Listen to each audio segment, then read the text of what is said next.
Let's start our topic hemostasis. Hemostasis is the prevention of the blood loss. Hemostasis is followed by several mechanism. Mechanism कौन कौन से चलते हैं इसमें? Vascular spasm, platelet plug formation, blood clot formation by coagulation, fibrosis of the tissue into the clot to close the vessel permanently. सबसे पहले बात करेंगे वस्कुलर कंस्ट्रक्शन की. इमीडिएटली जैसे ही ब्लड वेसल में कोई कट हुआ या फिर ब्लड वेसल जो है आपकी रप्चर हुई, ठीक है, तो जो ट्रॉमा हुआ है मतलब वेसल वॉल में, उससे क्या होगा कि जो वेसल है वो अपने आप ही कॉन्ट्रैक्ट हो जाएगी. इसकी वजह से क्या होगा कि अगर आपकी वेसल कॉन्ट्रैक्ट हो गई है तो इससे जो फ्लो ऑफ द ब्लड है, ठीक है, फ्रॉम द रप्चर वेसल वो रिड्यूस हो जाता है. Now, moving to the next step.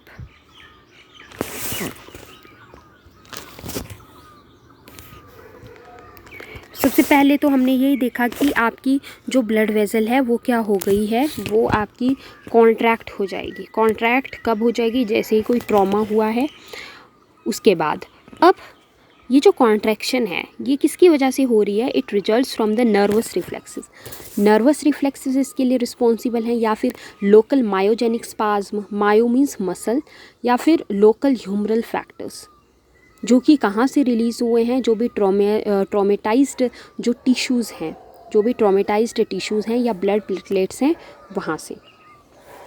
जो प्लेटलेट्स हैं वो रिस्पॉन्सिबल हैं ज़्यादातर वेसो कंस्ट्रक्शन के लिए, for much of the वेसो construction bye releasing the वेसो constrictor substance.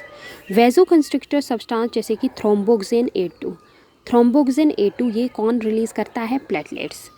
The more a vessel traumatise, जितनी ज़्यादा वेसल ट्रॉमेटाइज होगी उतना ही ज़्यादा होगा degree of spasm. This means कि जो शार्पली कट ब्लड वेसल होती है वो यूजुअली ज़्यादा ब्लीड करती है as comparison to the vessel ruptured by crushing. Platelets को थ्रोम्बोसाइट्स भी कहा जाता है. ये माइन्यूट ओवल या फिर ओवल डिस्क होते हैं जिनका डायमीटर 1 से 4 माइक्रोमीटर हो सकता है. They are formed in the bone marrow. कहाँ से? From the megakaryocytes.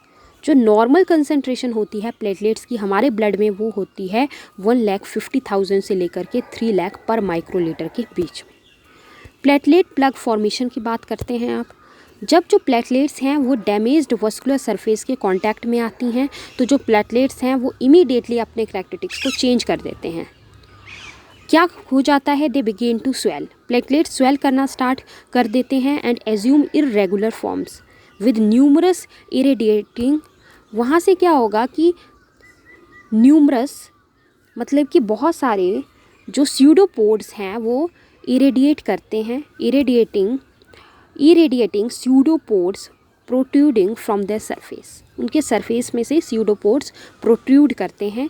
प्लेटलेट्स जो है वो सिक्रेट करते हैं वोन विल्वरेंट फैक्टर एंड थ्रोम्बोक्सिन A. ये याद रखना है कौन सा फैक्टर? वोन विल्वरेंट फैक्टर एंड थ्रोम्बोक्सिन A, जिसका नेचर स्टिकी होता है.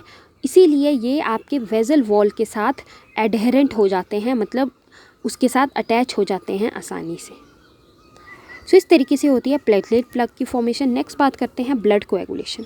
जो ब्लड क्लॉट है that begins to develop in 15 to 20 second if the trauma is severe. अगर ट्रॉमा सीवियर है, अगर ट्रॉमा मेजर है तो 1 से 2 मिनट में. If the vessel opening is not too large the blood clots begins within 3 to 6 minutes. After 20 minutes to an hour the clot retracts and thus closing the vessels. Simple सी बात है कि अगर आपका जो ट्रॉमा है वो सीवियर है तो 15 से 20 सेकंड के अंदर अंदर ही ब्लड क्लॉट बनना स्टार्ट हो जाता है. अगर आपका ट्रॉमा सीवियर है तो 15 से 20 सेकंड, और अगर मेजर है तो 1 से 2 मिनट. अगर जो वेसल ओपनिंग है वो ज़्यादा लार्ज नहीं है तो जो क्लॉट है वो 3 से 6 मिनट के अंदर अंदर भी बनना स्टार्ट होता है, और 20 मिनट से लेकर के 1 घंटे के अंदर जो क्लॉट है वो रिट्रैक्ट हो जाता है और जो आपकी ब्लड वेसल है वो क्लोज हो जाती है. नाउ अब हम देखेंगे ब्लड क्लॉटिंग का मैकेनिज़्म. सो देखिए जो डैमेज्ड प्लेटलेट्स हैं और जो डैमेज्ड टिश्यूज़ हैं, डैमेज्ड प्लेटलेट्स और डैमेज्ड टिश्यूज़ जो हैं, ठीक है, जैसे ही कोई कट या इंजरी हुई जो आपका प्लेटलेट्स हैं वो रप्चर कर जाएंगी, और साथ ही साथ जो डैमेज टिश्यूज़ हैं, ठीक है, वो क्या रिलीज़ करते हैं? वो रिलीज़ करते हैं थ्रोम्बोप्लास्टिन. और यहाँ पर रोल रहता है कैल्शियम आयंस और विटामिन के का। और ये जो थ्रोम्बोप्लास्टिन है ये किस चीज़ के लिए हेल्प करता है, ये हेल्प करता है प्रोथ्रोम्बिन जो कि आपका इनएक्टिव फॉर्म में होता है उसको एक्टिव फॉर्म में कन्वर्ट करने के लिए, यानी कि थ्रोम्बिन में कन्वर्ट करने के लिए। फाइब्रिनोजन आपका सोल्यूबल फॉर्म में होता है। फाइब्रिनोजन जो है किस में कन्वर्ट हो जाता है, फाइब्रिन में कन्वर्ट हो जाता है जो कि इनसोल्यूबल फॉर्म है। उसके लिए कौन हेल्प करता है, उसके लिए ये जो ऊपर वाले स्टेप में थ्रोम्बिन बना था ये हेल्प करता है। सो जो फाइब्रिन है वो क्या बना देता है, यहाँ पे आप देख सकते हो इस इमेज में, red blood cell trapped in the meshwork of fibres. Red blood cells जो है इस तरीके से फाइबर्स में ट्रैप हो जाते हैं।